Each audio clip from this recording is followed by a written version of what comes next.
Hello everyone, कैसे हैं आप सब लोग। लास्ट की क्लास में हमने टाइम एंड टेंस पढ़ा था, ठीक है ना। तो जैसा कि मैंने आपको बताया था कि हम अल्टरनेट डे पे पढ़ने वाले, एक दिन बुकेव और एक दिन कोई पार्ट्स ऑफ स्पीच, ठीक है ना। तो आज किसका दिन है? आज बुकेव का दिन है, ठीक है ना। लास्ट वाली क्लास में किसी ने वाईफाई बंद कर दिया था, इस वजह से क्लास बीच में ही छूट गई, ठीक है। तो मैं आपसे बुकेव पूछ ही नहीं पाई ठीक है ना। लेकिन आज पूछूंगी, ओके। और आज हम नई बुकेव भी पढ़ेंगे, और जो लास्ट क्लास में हमने डिस्कस कर ली थी वो वाली बुकेव भी पूछूंगी मैं आपसे, ठीक है ना। चलो क्लास शुरू करते हैं। तो हमारा जो विजय रथ बैच है उसका आज थर्ड डे है, ठीक है ना।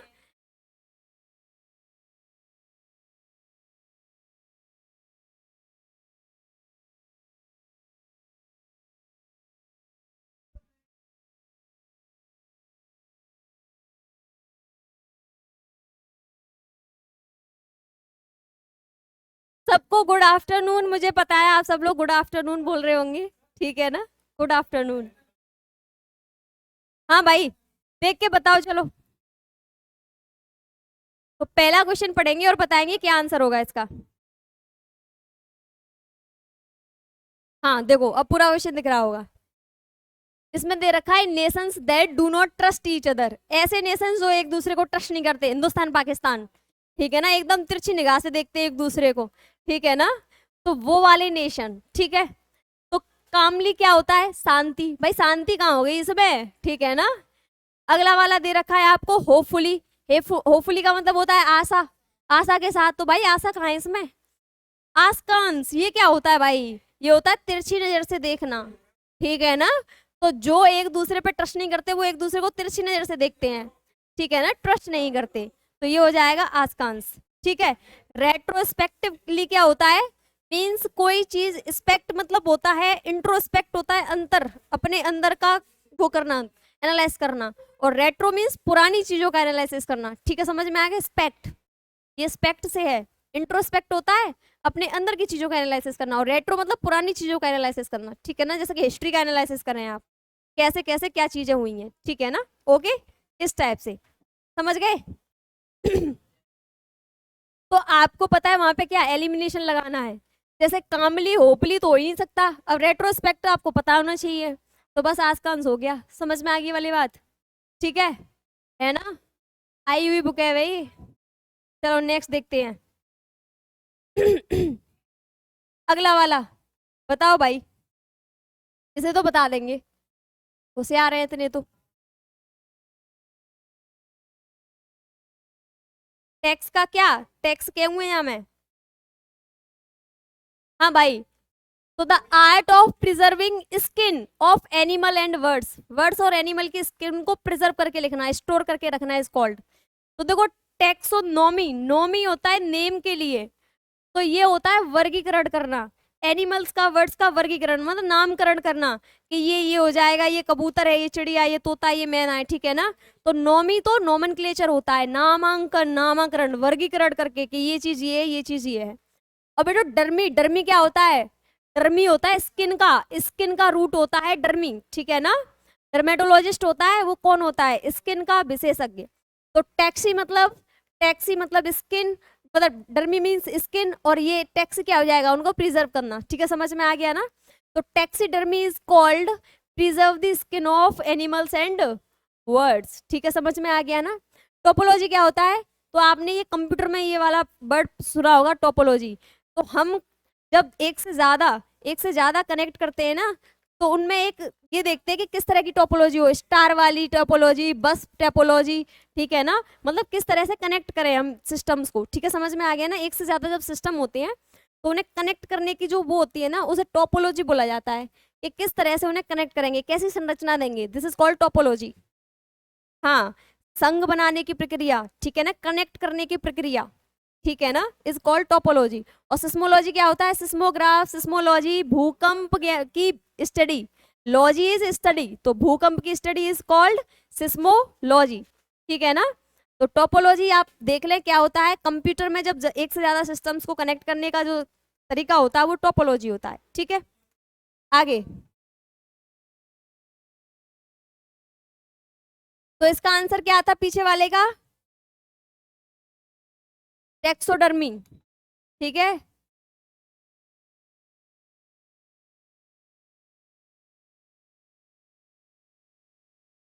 हाँ भाई, बताओ इसको। कंप्लीट चेंज ऑफ फॉर्म, तो फॉर्म चेंज हो रही है, तो फिर ट्रांस मीन्स बदलना और फॉर्म मतलब फॉर्मेशन। समझ में आ गया? वहां पे पागल नहीं बनना है कि ट्रांसलेशन कर दो। ट्रांसलेशन में तो एक लैंग्वेज से दूसरी लैंग्वेज में बदला जाता है, फॉर्म थोड़ी चेंज होती है। फॉर्म का मतलब होता है उसका ढांचा, ठीक है, ढांचा थोड़ी चेंज हो गया, उसका जो मीनिंग था वही मीनिंग निकलेगा, ठीक है ना। राम आगरा जाता है, Ram goes to Agra, sense वही निकल रहा है, इसमें चेंज क्या हुआ, ठीक है ना। लेकिन ट्रांसफॉर्मेशन में क्या होता है, चीज ही बदल जाती है, उसका सारी आकृति सब चीज बदल जाएगी।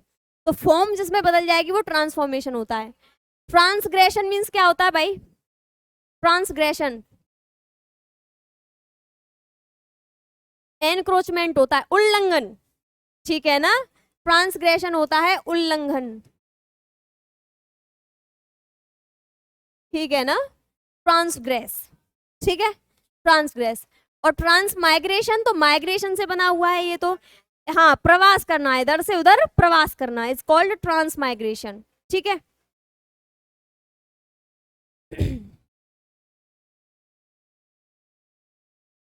तो ट्रांसग्रेशन उल्लंघन हो गया। ट्रांसलेशन मतलब लैंग्वेज को चेंज करना, जब लैंग्वेज चेंज की जाएगी तब ट्रांसलेशन। ट्रांसफॉर्मेशन जब उसकी फॉर्मेशन चेंज की जाएगी। और ट्रांस माइग्रेशन का इधर जाना, इधर का इधर जाना, माइग्रेट करना एक दूसरी जगह, it's called transmigration. Next देखते हैं अगली स्लाइड।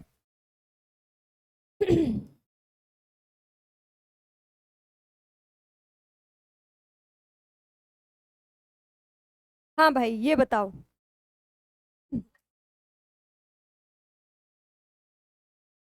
अपोज्ड टू ग्रेट और सडन चेंज, ऐसा इंसान जो तुरंत परिवर्तन जो होता है और बहुत बड़े परिवर्तन को मानता नहीं है, समझ में आया, उसका अपोज करता है। देखो तो भाई भाई ये क्या कर रहे हो, ऐसा मत करो, समझ में आ गया ना। ऐसा व्यक्ति जो अपोज करता है सडन, तुरंत, या कोई ज्यादा बड़ा चेंज हो, समझ में आ गया, ठीक है ना। उसका अपोज करने वाले व्यक्ति को क्या बोला जाता है, वो बताना है आपको। तो कंजर्वेटिव क्या होता है बेटा, रूढ़वादी। कंजर्वेटिव क्या होता है, रूढ़वादी। मतलब ऐसा इंसान जो पुरानी चीजों को ही फॉलो करना चाहता है, नई चीजों को फॉलो नहीं करना चाहता, वो कंजर्वेटिव होता है। तो यही हो जाएगा इसका आंसर। जो कंजर्वेटिव होते हैं, ऐसा माना जाता है कि हमारे जो बड़े लोग होते हैं वो थोड़े कंजर्वेटिव होते हैं। उनसे चेंज करने की कहो ना, कोई चीज है उसे चेंज करने, वो कहेंगे ये क्या कर रहे हो यार, ऐसा नहीं होता है, जैसा चला आ रहा है वैसा ही करो। रिवॉल्यूशनरी क्या होता है, इसका जस्ट अपोजिट, क्रांतिकारी, जो पूरा परिवर्तन चाहता हो, एकदम कंप्लीट परिवर्तन, ठीक है ना। तो रिवॉल्यूशनरी ये होता है। अब बेटा इवोल्यूशनरी क्या होता है, तो इवोल्यूशन, इवोल्यूशन होता है डेवलपमेंट। इवोल्यूशन क्या होता है बेटा, डेवलपमेंट। जैसे कि हमें बताया जाता है कि हम पहले क्या थे, पहले बंदर टाइप के थे, बंदर नहीं थे भाई, बंदर नहीं थे, एक बंदर जैसा ही कुछ होता है उस जैसे थे। फिर धीरे धीरे हमें क्या हुआ, इवोल्यूशन हुआ है, मतलब डेवलपमेंट हुआ है। हम चार पैरों से ऐसे दो पैरों पे आ गए, ठीक है, समझ में आ गया, और खड़े होने लग गए। तो इवोल्यूशन इज डेवलपमेंट, ऐसी चीज जो डेवलपमेंटरी हो, जिसमें डेवलपमेंट हो, समझ में आ गया ना। तो वो इवोल्यूशनरी होगा। और स्टैटिक होता है बेटा एकदम स्थिर, स्थिर रुका हुआ, एकदम स्थिर, जो चेंज ना हो, ठीक है ना। किसकी,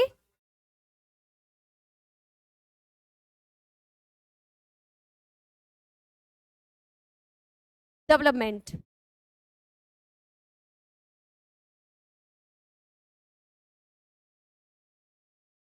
तो इसमें इतने कंफ्यूजिंग ऑप्शंस होते हैं, आने के बावजूद भी नहीं कर पाते, ठीक है ना। पर एक बार आप कर लेंगे।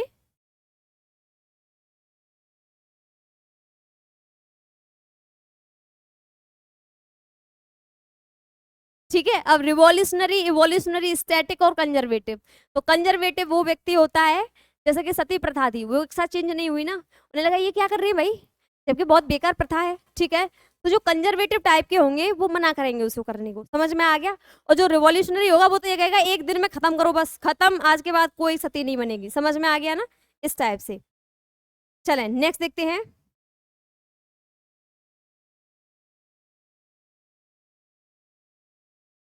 हाँ बताओ, बिल्कुल एग्जैक्टली, कम्युनिटी। अब आप एक बात सोचेंगे कि इसमें नेबरहुड क्यों नहीं हो रहा, भाई नेबरहुड तो पड़ोसी होता है केवल, केवल पड़ोसी इज नेबरहुड, ठीक है, समझ में आ गया। लेकिन भाई ग्रुप ऑफ पीपल है जो एक ही लोकेलिटी में रह रहे हैं, तो लोकेलिटी तो बहुत दूर तक होती है ना, तो पूरा कम्युनिटी, समझ में आ गया ना। तो ये तो तुमने एक बार में ही टैकल कर लिया, बहुत बढ़िया। तो इसका आंसर है कम्युनिटी। पब्लिक तो कहीं की भी हो सकती है भाई, भीड़, तुम आगरा गए हो, रहते फिरोजाबाद में हो, आगरा गए हो, वहां भी पब्लिक मिल सकती है, क्राउड वहां भी मिल सकती है आपको, बट कम्युनिटी नहीं मिलेगी, समझ में आ गया ना, क्योंकि कम्युनिटी एक विशेष क्षेत्र में रहने वाले लोगों के ग्रुप को बोला जाता है कम्युनिटी, ठीक है। ओके, चलें नेक्स्ट पे चलते हैं।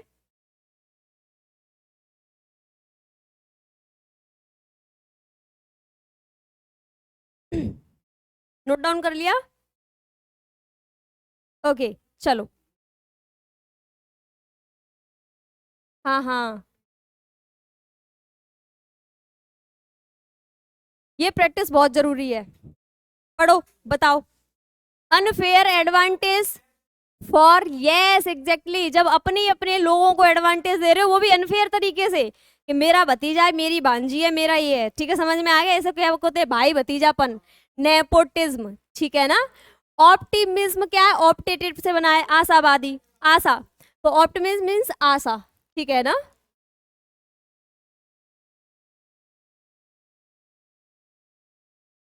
तो ये आशा है, पॉजिटिव, ठीक है। बेटा प्लेगियरिज्म का मतलब क्या होता है, साहित्यिक चोरी, ठीक है, लिख लो, साहित्यिक चोरी।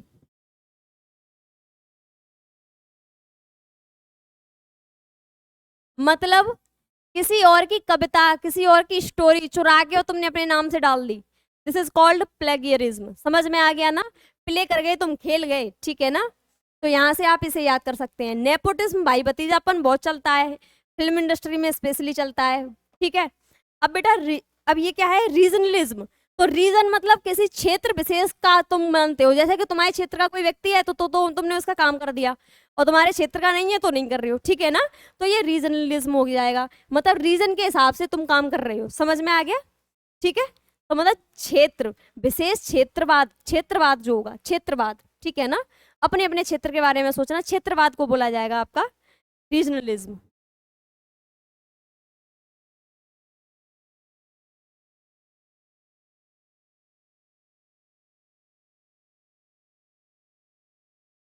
आगे देखो, नेक्स्ट।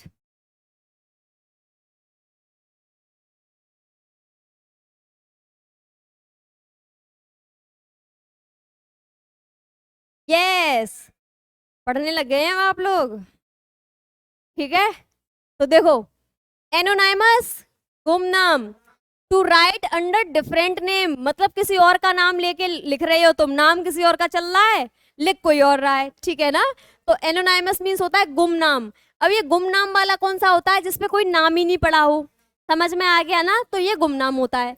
बायोग्राफी क्या होती है बेटा, जीवनी, आत्मकथा इज ऑटोबायोग्राफी, ये केवल जीवनी है, ठीक है ना, कथा, किसी के जीवन की कथा इज बायोग्राफी। शिरोनाइम, शिरोनाइम होता है बेटा छदम नाम, छदम का मतलब होता है फाल्स, ठीक है ना, छदम नाम मतलब फाल्स नाम, मतलब गलत नाम, और फाल्स का मतलब हो गया डिफरेंट नाम, जो इंसान का खुद का है वो नहीं, किसी दूसरे नाम से वो कविताएं लिख रहा है, ठीक है ना, दिस इज कॉल्ड शिरोनाइम। अब नेक्स्ट दे रखा है बेटा मास्क्यूरेड, बताना भाई, बताना बताना, मास्क्यूरेड, मास्क लगा के रेड, धोखा देना, धोखा देना मास्क लगा के,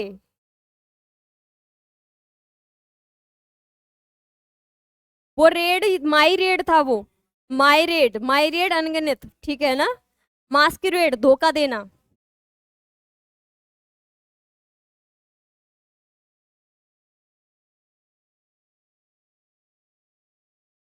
ठीक है। चले नेक्स्ट देखते हैं।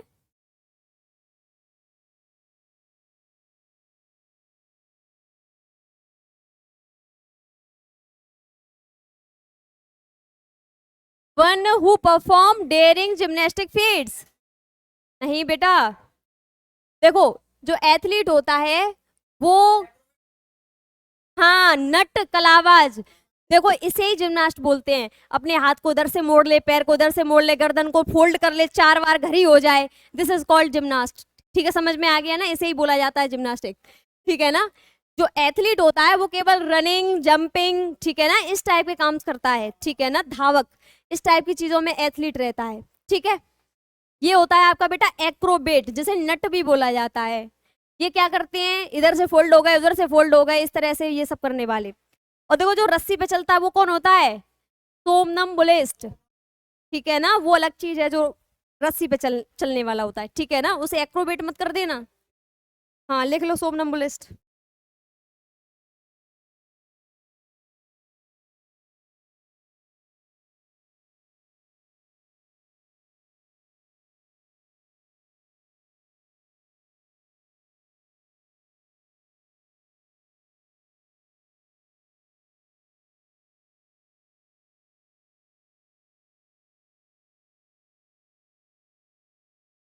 ठीक है, आपका कंजूरर कौन होता है, ये होता है जादूगर।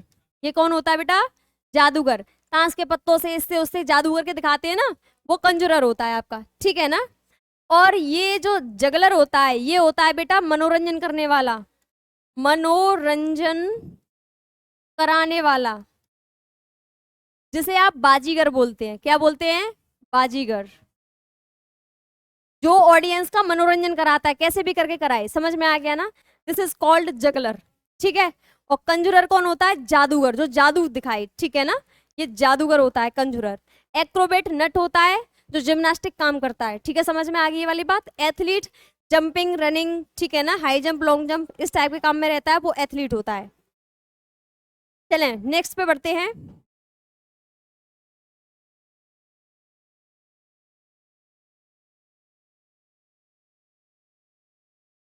हाँ, ये क्या है, one who is out to destroy the government, government को डिस्ट्रॉय करने के लिए। तो अराजकतावादी, ठीक है ना, जो राजा की बात ही नहीं माने, तो क्या हो जाएगा, एनआरकी से बना है, एनकार एनार्चिस्ट, ठीक है ना, ये हो जाएगा अराजकतावादी, जो गवर्नमेंट को डिस्ट्रॉय करना चाहता है। बेटा विलन क्या होता है, खलनायक, मतलब हीरो का उल्टा।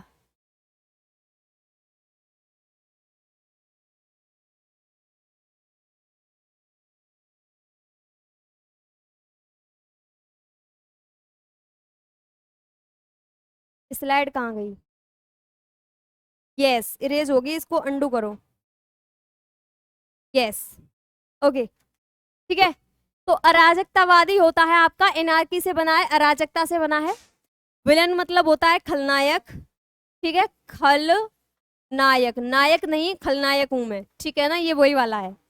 क्रिमिनल होता है बेटा जो गलत काम करता है, अपराधी, ठीक है ना, अपराधी। और एनिमी होता है दुश्मन, शत्रु, ठीक है ना, ये आपका एनिमी होता है। तो आपको केवल वो वोकैब लिखनी है जो आपको आ नहीं रही, ठीक है ना। अगर दो वोकैब नहीं आ रही है तो दोनों छाप लेनी है, सिर्फ एक ही नहीं आ रही है तो एक ही छाप लेनी है, और पूरा वर्ड आ रहा है तो पूरे वर्ड को छोड़ देना है, नहीं लिखना है उसको, फालतू का नहीं लिखना है जो आ रहा है तो, ठीक है। नेक्स्ट देखो, नेक्स्ट अब ये कह रहा है a small shop that sells fashionable clothes and cosmetic ETC. तो जो छोटी छोटी दुकान होती है, नहीं नहीं सुनेंगे सुनेंगे, देखो स्टोर तो तुम जानते हो जिसमें सामान भर के रखा जाता है, स्टोर, ठीक है ना, सामान भर के रखना। स्टॉल क्या होता है, एक छोटी सी बेंच पर खुले में चीजें रखना, खुले में चीजें रखना। जब आप खाना खाने जाते हैं ना किसी शादी वगैरह में, वहां भी तो स्टॉल लगी हुई होती हैं, तो वहां के कपड़े होते हैं फैशनेबल, नहीं वहां खाना होता है। तो किसी टेबल पर किसी के सामने खुले में सामान रखना इज कॉल्ड स्टॉल। वो किसी की भी स्टॉल हो सकती है, समझ में आ गया, कपड़ों की हो सकती है, खाने की हो सकती है, किसी की भी हो सकती है, समझ में आ गया ना। तो खुले में बेंच पर सामान रखना इज कॉल्ड स्टॉल। अब ये बुकिट, ये बुटिक, जो बुटिक होती है ना बेटा, बुटिक, ये बुटिक होती है वो दुकान जिस पर फैशनेबल कपड़े मिलते हैं और कॉस्मेटिक के सामान मिलते हैं, ठीक है ना। हाँ,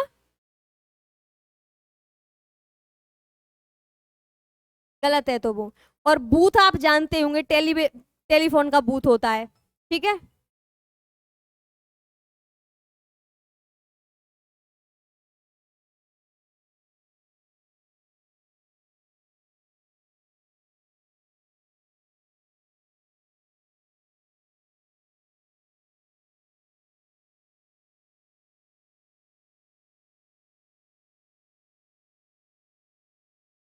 आई होप गाइस आपको ये क्लास बहुत पसंद आई होगी, आपको बहुत सारी बुकैब नहीं मिली होगी, ठीक है ना।